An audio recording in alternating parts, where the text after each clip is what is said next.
deputetët tjerë emra të rëndësishëm dhe sidomos në Tiranë ku 10 prej tyre janë tashmë prej vitesh në parlament, do duhet që të marrin një vendim për fatin e tyre politik. Por për më shumë ftoj që të ishin edhe mesazhi kryesor që zoti Rama ju dha sot drejtuesve politik pas 3 ditësh negociata dhe Ecejak nga pallati brigadave deri tek vila qeveritare. Për herë të parë, dëshira jon dhe ambicia shqiptare për të bërë pjesë me të drejtat plota e familjes europiane përputhet me dëshirën dhe me ambicien e Bashkimit Evropian për të përfshirë në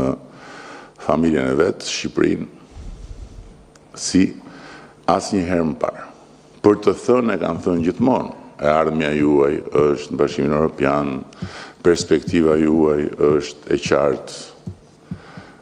por asnjëherë yjet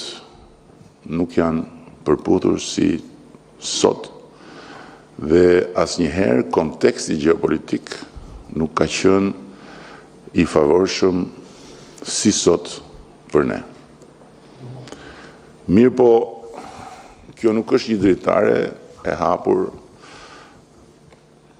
për gjithmonë. Kjo është një dritare e hapur në këtë kontekst. Dhe ky kontekst nuk është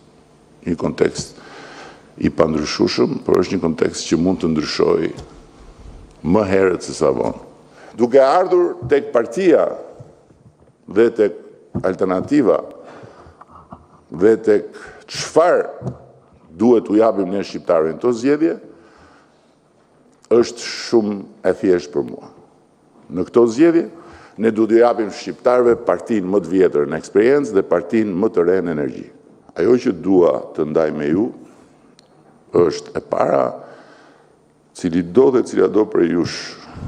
që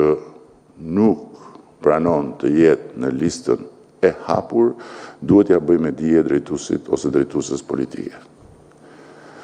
Parimi themelor i listës së re do të jetë asnjë deputet në gjininë mashkullore që ka marrë qoftë një mandat nga Partia Socialiste nuk do jetë në listën e mbyllur.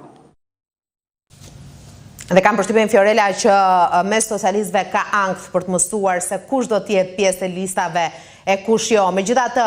ne do të presim deri në mesnatën e të mërkurës për të mësuar emrat që do të përbëjnë ekipin e PS-s për 11 majin? Deri me tani do të ketë mbledhja e kryesisë ku vendoset dhe bëhet gati gjithë lista për të dërguar më pas në Komisionin Qendror të Zgjedhjeve, është parashikuar të mërkurën dhe politika nuk e prish traditën gjithmonë duke dërguar në momentet e fundit, por duhet të themi që këto do të jenë orë vendimtare për fatin e disa prej deputetëve të Partisë Socialiste ose manovrat e tyre që do të ndjeken pasi ka disa manovra nga deputetë që kanë mandat deputeti, por duke mos garuar vetë ata kanë vendosur fëmijët e tyre në listë edhe si prurje e re në Partinë Socialiste, ashtu siç tha zoti Rama që do ketë një transfuzion gjaku. Prandaj do të jenë disa orë të cilat derisa të shkojë te kryesia do të ketë një mundësi lëvizje gjithmonë se do të bindit zoti Rama, por vetë kryeministri gjatë këtyre ditëve do të jetë edhe në strukturat në qarje të caktuara. Sot e nis me Lezhën kur në orën 17 është parashikuar një takim me të ngarkuar të gjithë qarjet për sa i përket jo vetëm listës por dhe fushat elektorale dhe nëse do të ketë ndonjë hatërmbetje në ato zonë për sa i përket drejtimit politik apo emrat të cilat ka propozuar drejtuesi politik për të bërë ndonjë ndryshim, por kjo mbetet për të parë gjithçka në këtë orë deri të mërkurën ku do vendoset edhe ekipi përfundimtar. Gjithmonë për asaj politik themi, propozimit politik, gjithmonë nëse lista nuk do ndryshojë deri momenti final për shkak të problemeve me dekriminalizimin apo edhe probleme të tjera. Dakor, besoj dhe socialistët e demokratët do dinë të jenë hermetik të paktën deri të mërkurën, se deri atëherë do të nisin të qarkullojnë edhe emrat sikurse ka nisur për gjatë këtyre ditëve, por ne do të presim sigurisht listën zyrtare që do dorëzohet në Komisionin Qendror të Zgjedhjeve. Faleminderit për raportimin e detajuar, ishte Fiorella Beleshi.